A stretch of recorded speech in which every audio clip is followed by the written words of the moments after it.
Strickland signed the House Bill 1, which mandated a new licensure system for teachers, including a resident educator license.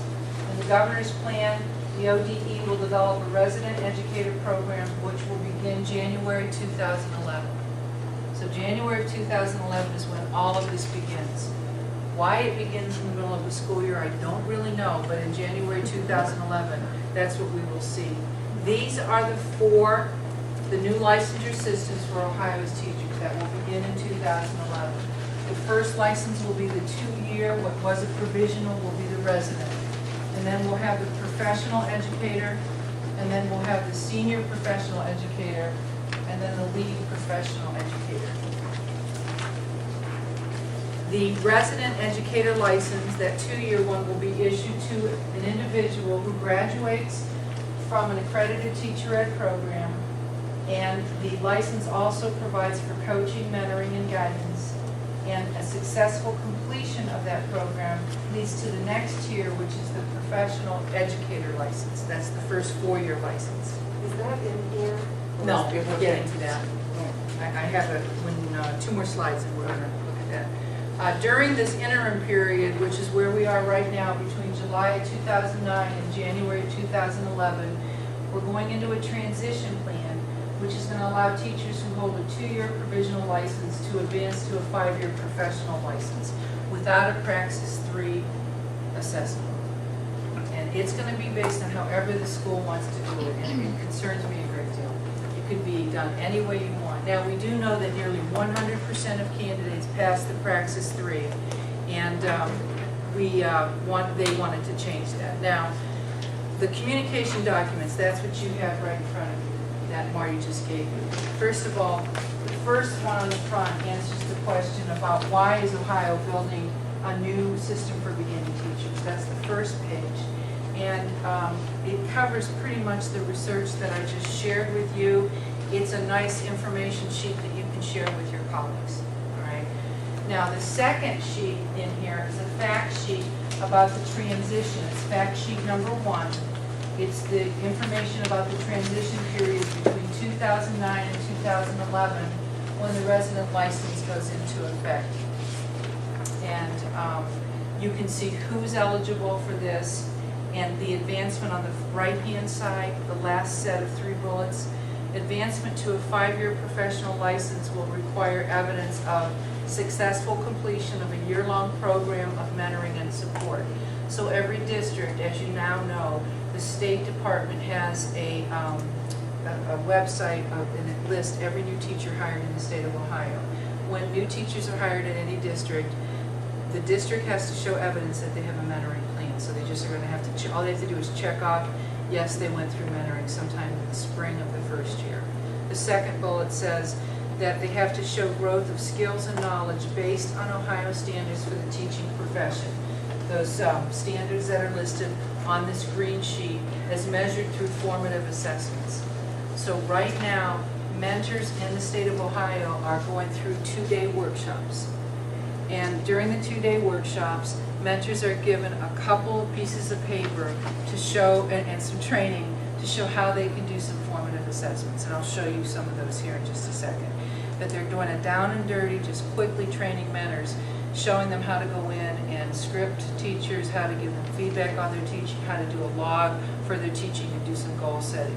And then finally, at the end of the first year, signatures of the beginning teacher, the mentor, and the superintendent will have to go on the new professional license application form, and then that new teacher will be automatically issued a 5-year license. That's just for this year.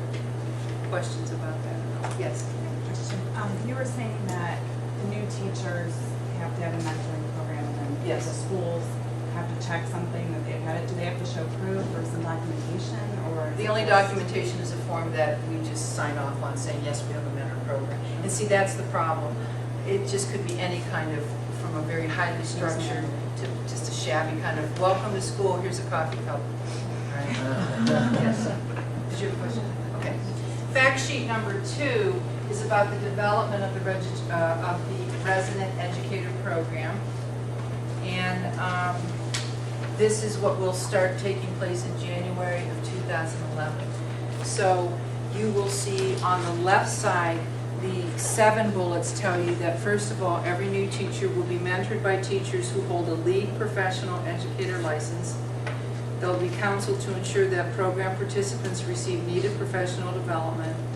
There'll be measures of notice the plural, measures of appropriate progression through the program. Alignment, here we go again, to the Ohio standards of the teaching profession. There's going to be a strong component of self-assessment and reflection, goal setting, and formative assessments. Yes? I have a question on fact sheet 1. It says that the resident educator has to teach at least 2 classes or 0.25 full-time equivalent. Uh-huh. Does that mean, like, theoretically, a school district could employ a resident educator just for a quarter time and still have them part of the mentoring program, or do Yes. they? Okay. Yeah, it used to be like that. It used to be, I thought it was 3/4 of the time, and now they're going to, that little bit of time. Wow. Okay. All right, so that takes you through, and then on the last page, there are some various roles of people who will be involved in the resident educator transition program. And then finally, some other facts. Now, what I'm going to share with you is just what's going on this year now, so a couple of details. For this year, everything will be based upon the standards. There will be formative assessments. There'll be expectations and content for training. And there will, what's going to happen is, we now have, I think we're going to be 8 what's called centers of practice in the state of Ohio. ESCs, Educational Service Centers, submitted proposals by sometime in August. Every ESC who submitted a proposal for money from the State Department to pretty much try out these formative assessments with their new teachers had to couple with a university. So Joanne Arvar and I spent a great deal of time this summer. We coupled with Summit County Summit County Educational Service Center, Trumbull County, Stark County, and Portage County. And all we know right now is Stark did not get it. We haven't heard from the other ones. I was kind of hoping to work with Stark. I like those people down there a lot. I'm kind of hoping Trumbull gets it because it won't be as far as the drive. But the ESCs are going to couple with the university, and we're going to try out some of these various forms with the entry year teachers. For instance, here's one of the forms that we're going to be using, and you will all see this as you go on. It's called a collaborative log. You can see it's not to be duplicated, but as the entry year teacher sits as the resident educator, sits with the lead teacher. I have to start changing my language. So as the new teacher sits with the mentor, what they're going to be doing is, first of all, they're going to write down, based on just a discussion, what's working in my classroom right now. What are some things that are working? And what are some challenges or concerns that I have in my classroom? And then as we go on, what are some things that the new teacher can try out next? And what are some things that the mentor can do to help?